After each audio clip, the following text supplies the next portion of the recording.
চাণক্য নীতি হল জীবনের নীতিমালা, নীতিবাক্য, নীতিশাস্ত্র ও নীতিকথার এক অমূল্য সংকলন।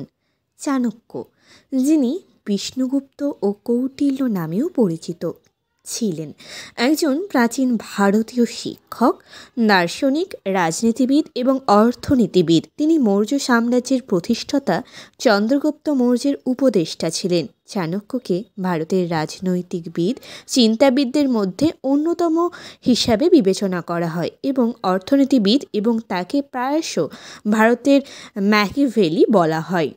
চাণক্যের জন্ম খ্রিস্টপূর্ব 371 সালে তক্ষশিলায় একজন ব্রাহ্মণ পরিবারে জন্মগ্রহণ করেন এবং তক্ষশিলার বিখ্যাত বিশ্ববিদ্যালয়ে শিক্ষা লাভ করেন।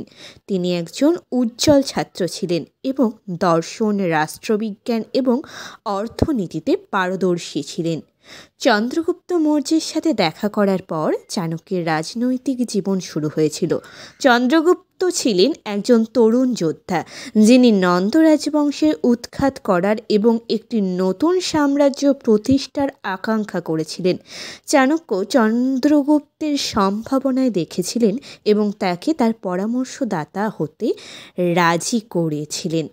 চাণক্যের নির্দেশনায় চন্দ্রগুপ্ত নন্দ রাজবংশকে পরাজিত করতে এবং মৌর্য সাম্রাজ্য প্রতিষ্ঠাতা করতে সক্ষম হয়েছিলেন।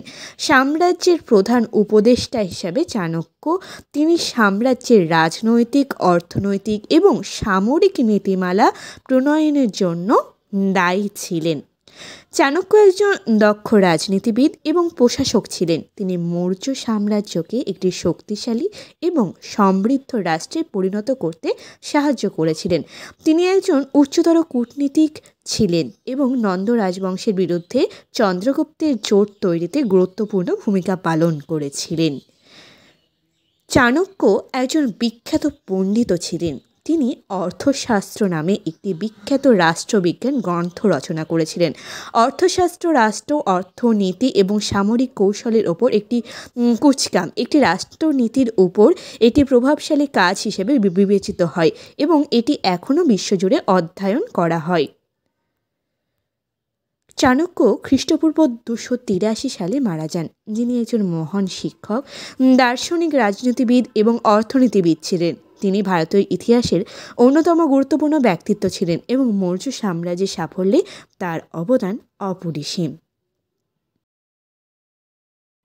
চাণক্যের অনেক বাণী রয়েছে যেগুলো আমাদের জীবনের সঠিক দিক নির্দেশনা দিতে পারে। তার মধ্যে কয়েকটি বাণীগুলি হলো শিক্ষা ও জ্ঞান সম্পর্কে। 1.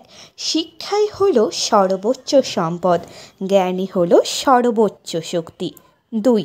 শিক্ষিত ব্যক্তি জীবনে সফল হতে পারে। 3.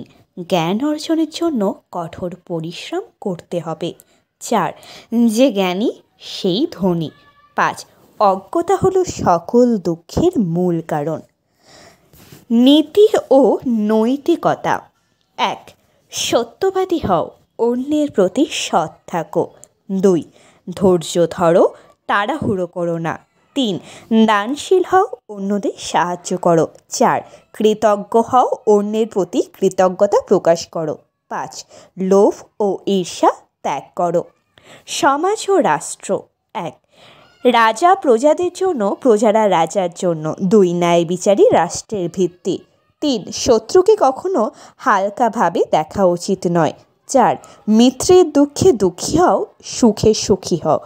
5. পরস্পর সহযোগিতা ও সহমর্মিতার মাধ্যমে সমাজের উন্নয়ন সম্ভব।